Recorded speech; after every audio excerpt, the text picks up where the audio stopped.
Hey YouTube, as promised, community management statements.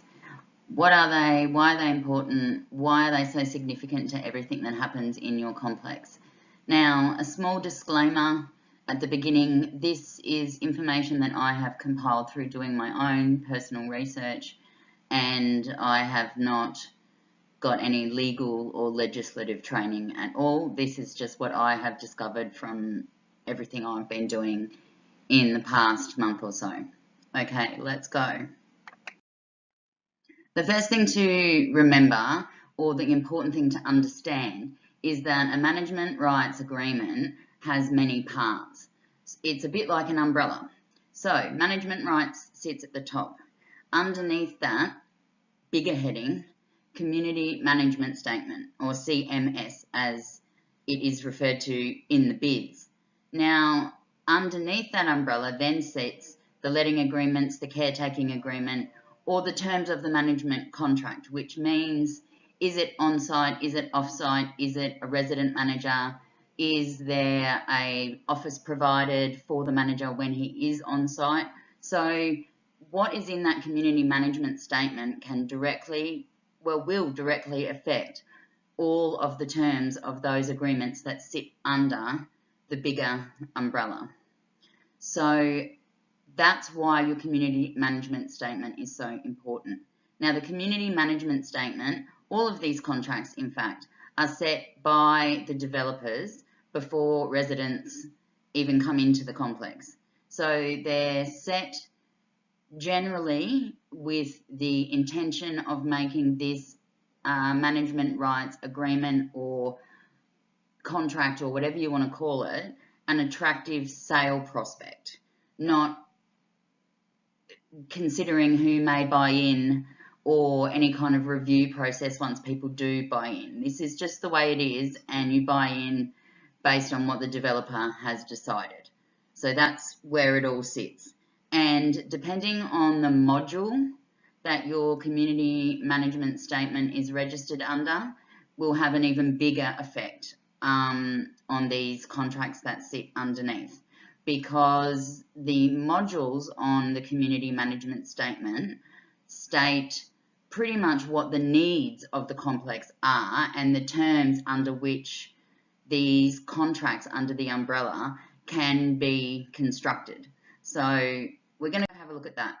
Now, there's a lot happening on this page, and as you can see, there are many different modules available. There are 5, but the 2 that would affect most complex lot owners would be a standard module or an accommodation module. Now, I've just taken a snip here of the section of these modules that refers directly to the managers, service contractors and letting agents, because that is the main bone of contention for me, and the main purpose of doing all of this is to find out about the on-site management and the agreements that they have. So as you can see, the main differences between your standard module and accommodation module go to the amount of residents that are owners that occupy versus owners that let. So therefore, and that makes sense, because if you've got a bigger percentage, a large complex with a bigger percentage of letting tenants then or residents, then you need on-site management to manage all of those tenants within those apartments. But if you have mostly owner-operators, then and a very minimal or less percentage of tenants in rental or accommodation, then you have a standard module, because there's not really the need for a letting agreement. You can get property management elsewhere through a real estate agent for probably about the same price that you're getting it in your letting agreement, because that legislation changed a few years back. Also, the terms of engagement for service contractors. So in a standard module, it cannot be longer than 10 years. But in the accommodation module, it can go to 25 years. Now, that again is in regards to specifically letting agreements.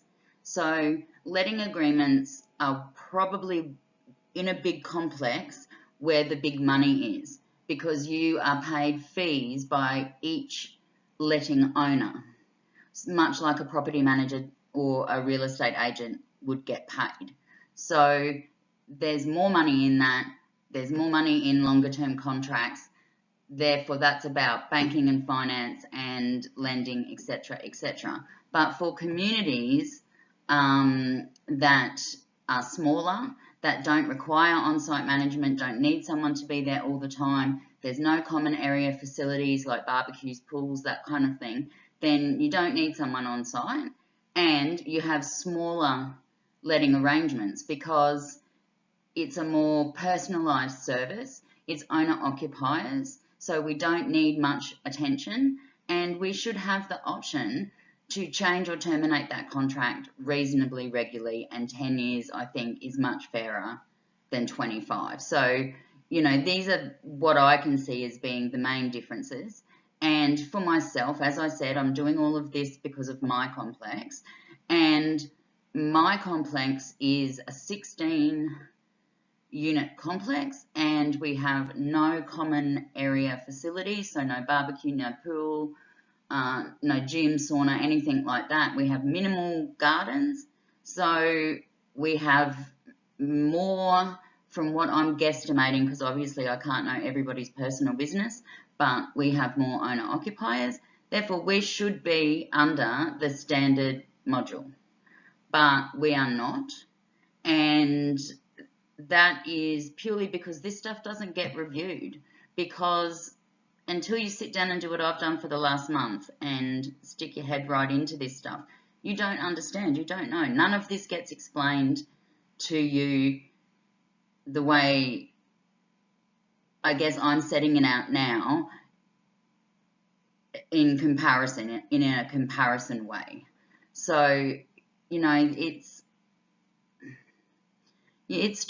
just wrong. It's wrong. I'm sorry. I'm rambling because I'm getting cranky. Now, the importance of the community management statement, I touched on it before, but it is directly dictating what happens underneath that umbrella. So it's directly dictating what the letting contract allows, or if you need one at all, what the terms of the maintenance and caretaking contracts are, and that again is all tied in with what's in that community management statement, and the lengths of the contracts, and whether you actually need someone on site or not, which is the whole point. And I think we've been trained to believe that complexes need on-site managers because that's the way it's always been. That's the way the contracts have always been set up. So we've been trained to believe that that's what it is. And the other really annoying part about this is that this stuff is usually standard form stuff. So real estate agents, developers, big business like that, they love a standard form. So it's usually just a standard form, and it isn't tailored to your complex at all. They just get stamps and signatures and it's done. But the reason that I'm bringing all of this up is that I have discovered the good news is that you can easily change this, and it can be easily changed simply by a vote of all of your lot owners. So it's a reasonably simple thing to do. Again, that makes it more infuriating that lot owners aren't told. So where do you find your community management statement to check your complex module? Your body corporate management company will have all of this stuff on file, but usually they refer you off to an owner portal to access, and you'll need to get a password and all the rest of that stuff if you don't have it already. But this is a snippet of ours. I've obviously blocked out our scheme name for privacy purposes, but this is what it looks like, and the yellow part is where you will find the module, and you can see that our regulation module is accommodation module. So that is incorrect pretty much. So What do you do next if yours is registered incorrectly after watching this video and you get curious and go and have a look? Well, you write to the committee because they're the one who will have to spearhead any type of vote. If you are on a committee, then go to your management company and request the process for a special vote via secret ballot.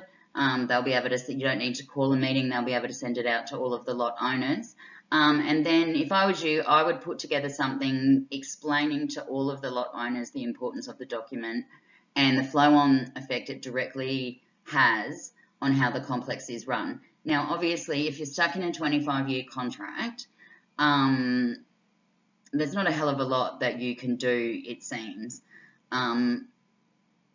as far as the management rights go. But I've got something else coming and brewing that may help. But part of the point of this is that if they do legislation changes, if we do manage to get this legislation passed and your community management statement is under the wrong module and they don't tell you, then whatever laws they change may not have any significant difference to you because you're not on the right module. And whether they do an intensive review, but there would be no money in that for body corporate management companies, just a whole bunch of work. So I can't see them going through and reviewing all of this stuff and making it happen retrospectively as much as you would like it to.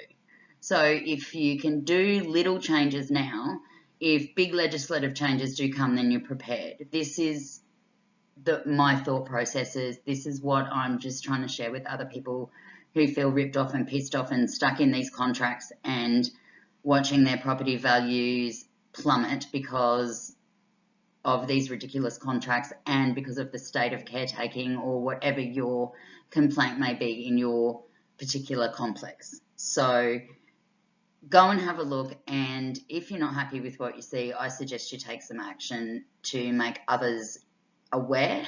I don't think that anybody is negligent or stupid if you don't know this stuff. Like, I didn't know. I've been living here 16 years, and it was only when I got a really big fire under my butt that I decided to find out why it was so ridiculous for myself, because I couldn't understand. And I would imagine I'm not the only one who gets sent in circles and gets so confused that you give up. You know, it's almost like it's designed to do that to you. Guys, thank you so much. And as always, I'm glad to have views and shares. If you know someone that you think this may affect and you would like to pass this on to them, please do. I am looking at the different contracts with under that umbrella, and particularly caretaker agreements, because that's the one that is really affecting and upsetting me at the moment. And that's the thing about those three things underneath that umbrella, is that they are separate contracts and they all have separate terms. And if you get into those terms, interesting things can come about. And, you know, on the off chance that you did watch my last video, I thought I would just include some of the many different hard hats that our Premier seems to have in her wardrobe, and her very many different poses, handshaking, and I found these pictures easily. And there was plenty more, but I kind of got sick of looking at them. So, you know, really, Anastasia, what about us? Take off your hard hat and hear us, because you are really being unfair. Stay tuned, YouTube. Peace out.